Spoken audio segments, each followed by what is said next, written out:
Friends नमस्कार, स्वागत है आप सभी का जीएस विज्ञान एकेडमी पर। तो लैब टेक्नीशियन एग्ज़ाम 6 अक्टूबर मतलब कल हो चुका है, आप सभी जानते हैं। और आप सभी थके हुए होंगे ये भी मैं मानता हूं, क्योंकि आपने बहुत मेहनत किया। और बात करूं दोस्तों मैं साइंस का, तो ध्यान से सुनिएगा सारी बातें। टफ क्वेश्चन तो बिल्कुल पूछा गया है। हालांकि 11th-12th लेवल की बात की गई है, लेकिन हम क्वेश्चन पेपर देखें तो टफ तो बहुत ज़्यादा मुझे जो लगा है।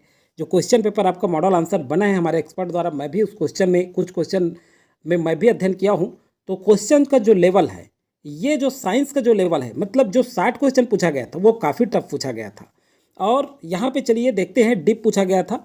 कुछ क्वेश्चन ही सरल थे उसमें। जो साइंस का था एकदम सारे टफ नहीं थे, कुछ क्वेश्चन सरल थे, लेकिन बहुत ज़्यादा क्वेश्चन सरल नहीं पूछा गया था। अधिकांश रूप में कहें तो टफ के रूप में था। आज हम जो है आपके लिए मैं लेकर के आया हूँ, ये सामान्य अध्ययन का हम डिस्कस करेंगे, जो हमारे द्वारा संभावित मॉडल आंसर है। ये जो संभावित आंसर की है, इसमें आप अपना क्वेश्चन पेपर का आंसर जरूर मिला के देखें कि कितने क्वेश्चन आपसे बनते हैं। ये जो है आपको 100% लगभग सही आंसर हमारे चैनल के माध्यम से आपको प्रोवाइड कराया जाता है। आप व्यापम की एग्जाम में जब मिला के देखिएगा, 1-2 क्वेश्चन ही आगे पीछे होंगे। बाकी ये कोशिश की गई है कि व्यापम में जो मॉडल आंसर आएगा, लगभग हमारे द्वारा जो जारी किया जा रहा है सिमिलर होगा, मतलब लगभग समानता देखने को मिलेगा। 2-3 क्वेश्चन अंतर हो सकता है। अगर कोई क्वेश्चन में आगे पीछे लगता है तो आप जरूर कमेंट करें। तो चलिए दोस्तों शुरू करते हैं। और शुरू करने से पहले चैनल में अगर पहली बार जुड़े, अभी तक आपने सब्सक्राइब नहीं किया, तो सबसे पहले सब्सक्राइब करके बेल आइकन में जरूर प्रेस कर लें। चलिए यहाँ पे देखेंगे हम लोग जो है सामान्य अध्ययन है। हम लोग कंप्यूटर साइंस का कर चुके हैं, अब सामान्य अध्ययन बचा है। तो 61 नंबर क्वेश्चन, ये सेट डी है, इसीलिए कहता हूँ ध्यान से सुने कीजिए। ये सेट डी है, और सेट डी का मैं आपको जो है मॉडल आंसर बता रहा हूँ। आपके पास कोई भी सेट मिला होगा तो उसमें क्रम जो है बस क्वेश्चन का अलग अलग है, बाकी जो है क्वेश्चन वही पूछा जाता है, तो आप भी मिलान कर सकते हैं। चलिए 61 नंबर में क्वेश्चन पूछा गया था, राज्य के जैविक ब्रांड का सही मिलान कीजिए। एक तरफ स्तंभ फर्स्ट है, दूसरी तरफ स्तंभ सेकंड है। तो आगरा का जैव उत्पादन है, ये मुंगेली है।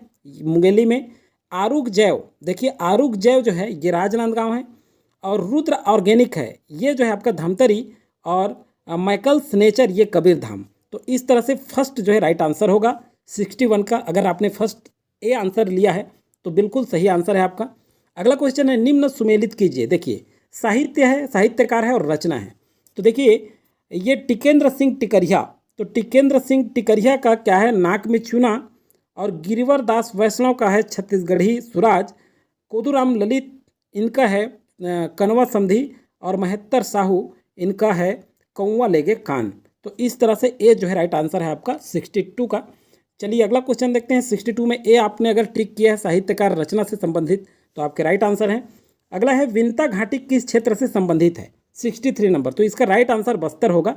अगर आपने बस्तर टिक किया तो बिल्कुल करेक्ट आंसर है आपका। 64 नंबर का क्वेश्चन है, सरबपुरी शासक मुख्य रूप से किस धर्म के उपासक थे, 64 नंबर। तो इसका सही आंसर है वैष्णव धर्म। ए अगर आपने टिक किया है तो बिल्कुल राइट आंसर है। अगला क्वेश्चन है 65 का, मैं पढ़ दे रहा हूँ आपका। अगर सेट दूसरा है क्वेश्चन पेपर का, तो आप इस क्वेश्चन को पता नहीं उसमें दूसरे क्रम में दिया होगा, जहाँ तक कि उसमें आप मिलान करके आंसर देख सकते हैं। नीचे दिए गए कथन है, क्या है कथन, बघेलखंड पठार के उत्तर और दक्षिण से बहने वाली नदियों ने अपने तीव्र कटाव से कंदराओं और पहाड़ियों की रचना कर दी है। कारण दिया गया है, इनका बलुआ पत्थर मुलायम है जो जल अपरदन नहीं सह पाते, 65 नंबर का। तो इसका जो राइट आंसर होगा ये आएगा आपका डी। ये जो है डी जो है आपका राइट आंसर आएगा। लेकिन इसमें हम लोग भी फाइनल से श्योर नहीं है कि ये डी आएगा, लेकिन डी आंसर लिया गया है। वैसे व्यापम द्वारा भी इसे ही लेना चाहिए। अगर आपको पता है इसका, अगर प्रमाणिक बुक में आप पढ़े हैं, कोई नोट्स वगैरह से नहीं, प्रमाणिक बुक जो होगा, अगर उसमें आप ये क्वेश्चन का आंसर आपको पता है तो कमेंट करके आंसर जरूर बताएं। हमारे अनुसार डी लिया गया है ये। चलिए 66 नंबर क्वेश्चन है, छत्तीसगढ़ के वाद्य यंत्रों के संबंध में सही जोड़ी बनाइए। देखिए 66 का तो ये क्या होगा, चलिए देखते हैं। मोहरी। अब देखिए बड़ा अच्छा क्वेश्चन है। सहनाई नुमा ये वाद्य यंत्र है। रायगढ़ी ये डमरू के समान वाद्य यंत्र है।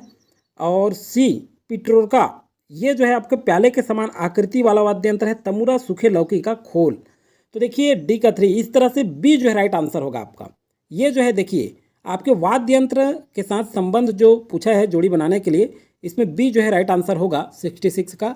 67 का देखते हैं, जनगणना 2011 के अनुसार निम्न जिलों में जनघनत्व के आधार पर अधिक से कम, देखिए अधिक से कम क्रम में सही विकल्प का चयन करें, 67 का। तो देखिए जांजगीर चांपा, मुंगेली, दुर्ग और रायपुर ये जो है अधिक से क्रम की ओर है, मतलब अधिक से कम क्रम की ओर है, तो सी जो है यहाँ पे राइट आंसर होगा आपका 67 का। चलिए अगला क्वेश्चन है आपका, सरबपुरी वंश के शासकों के संबंध में क्या सही नहीं है, क्या सही नहीं है पूछ रहा है। देखिए तो राजा महासुदेवराज प्रसन्न मात्र के पुत्र थे, ये बी जो है राइट आंसर है, बी सही नहीं है 68 का। तो बी आपने अगर टिक किया है तो बिल्कुल राइट आंसर है। अगला है, निम्न में से किस जनजाति की व्युत्पत्ति बाढ़ से मानी जाती है, तो ये कनरा जनजाति है, सी राइट आंसर है। अगर आपने सी करेक्ट किया है तो बिल्कुल करेक्ट आंसर है आपका। अगला है, आर्थिक सर्वेक्षण 2023-24 के अनुसार छत्तीसगढ़ का सकल राज्य घरेलू उत्पाद स्थिर भाव पर क्षेत्रवार वृद्धि दर किस क्षेत्र का सर्वाधिक है, 70 नंबर, तो ये उद्योग का है, सी यहाँ पे राइट आंसर है। सी आपने अगर टिक किया तो बिल्कुल सही आंसर है। 71 का देखते हैं, छत्तीसगढ़ में सूबा शासन व्यवस्था कब प्रारंभ हुई, 71 सूबा शासन व्यवस्था, तो ये जो है ये 1787 में, मतलब 1787 ईस्वी में प्रारंभ हुई। 71 का अगर बी आपने टिक किया तो राइट आंसर है। अगला है, निम्नलिखित को सुमेलित करें, एक तरफ शासक है और दूसरे तरफ संबंधित अभिलेख है। ये मैं पढ़ देता हूँ, आपके क्वेश्चन पेपर में हो सकता है दूसरे क्रम में ये क्वेश्चन पूछा गया हो, लेकिन मिलान यही होगा। नरेंद्र इंद्रबल, तिवरदेव, नन्नराज द्वितीय। अब देखिए 72 में इसका जो आंसर होगा ये ए जो है राइट आंसर है, क्योंकि देखिए नरेंद्र के जो अभिलेख की जानकारी मिलता है ये पिपरदुला ताम्रपत्र से, बी इंद्रबल का मगला बिलासपुर ताम्रपत्र से, सी का तिवरदेव अड़भार से बिल्कुल से, नन्न राव द्वितीय का बोड़ा ताम्रपत्र से, तो ए जो है राइट आंसर होगा 72 का। चलिए 73 नंबर का क्वेश्चन देखते हैं। 73 में पूछा गया है, बिलासपुर जिले में असहयोग आंदोलन का प्रारंभ रतनपुर से हुआ, जहां आंदोलन का नेतृत्व सदाशिवराव हरपाल नामक युवक ने किया। कारण दिया गया है 7 फरवरी 1921 को रायपुर के गांधी चौक पर रविशंकर शुक्ला, नारायण मेघाराव, ये वाला जो क्वेश्चन है इसका आंसर क्या आएगा, चलिए देखते हैं।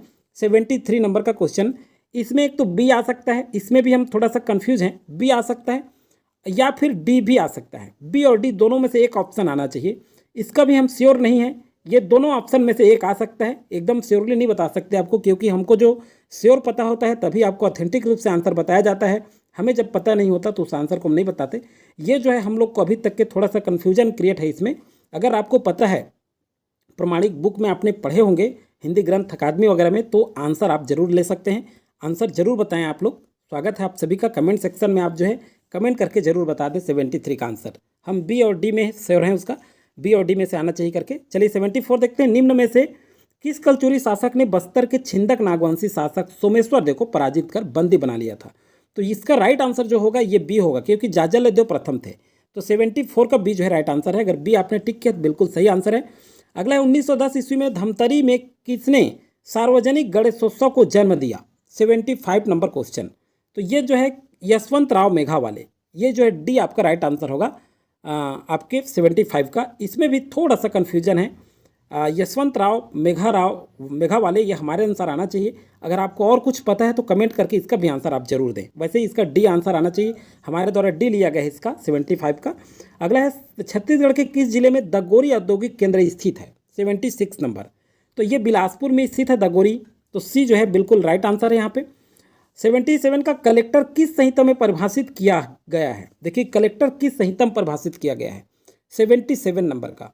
तो 77 नंबर का क्वेश्चन का जो आंसर है ये छत्तीसगढ़ भू राजस्व संहिता 1959 में, तो ये सी जो है राइट आंसर होगा 77 का।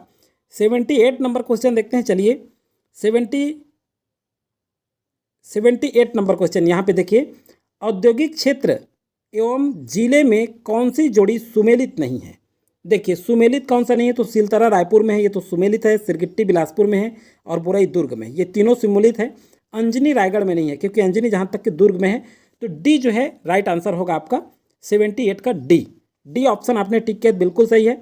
79 नंबर क्वेश्चन देखते हैं, चलिए 79 में किसी ग्राम पंचायत के सरपंच के पद में आकस्मिक रिक्ति हो जाने की दशा में कौन सरपंच के रूप में कार्य करेगा, तो ये क्वेश्चन जहाँ तक के प्रैक्टिस किए होंगे आप हमारे उसमें क्वेश्चन पेपर पंचायती राज व्यवस्था में, तो ये क्वेश्चन शामिल किया गया है, आप देखे भी होंगे।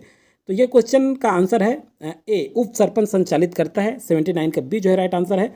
80 नंबर का क्वेश्चन देखते हैं, चलिए 79 के बाद, निम्न कथनों पर विचार कीजिए, जिला पंचायत की बैठक में गणपूर्ति निर्वाचित सदस्यों से 1/3 होगी। ये वाला जो क्वेश्चन है ये लंबा चौड़ा दिया है, सेकंड में नहीं पढ़ रहा हूँ, तो इसका आंसर जो होगा फर्स्ट और सेकेंड दोनों सही है। ये ऑप्शन जो दिया है उसके अनुसार से सी जो है राइट आंसर होगा। तो सी आपने लिया है तो बिल्कुल सही है। तो इस तरह से 80 क्वेश्चन आपके सामान्य ज्ञान में कंप्लीट होता है। 61 से लेकर के 80 क्वेश्चन हम लोग कर चुके हैं। और जो है आगे जो वीडियो है प्रयोगशाला परिचारक की जो तैयारी कर रहे हैं वो ध्यान रखें, उनके लिए लगातार वीडियो अब जारी होगा। सहायक सांख्यिकी अधिकारी का भी जारी हो सकता है। तो यह वीडियो अधिक से अधिक लोगों को शेयर जरूर करें।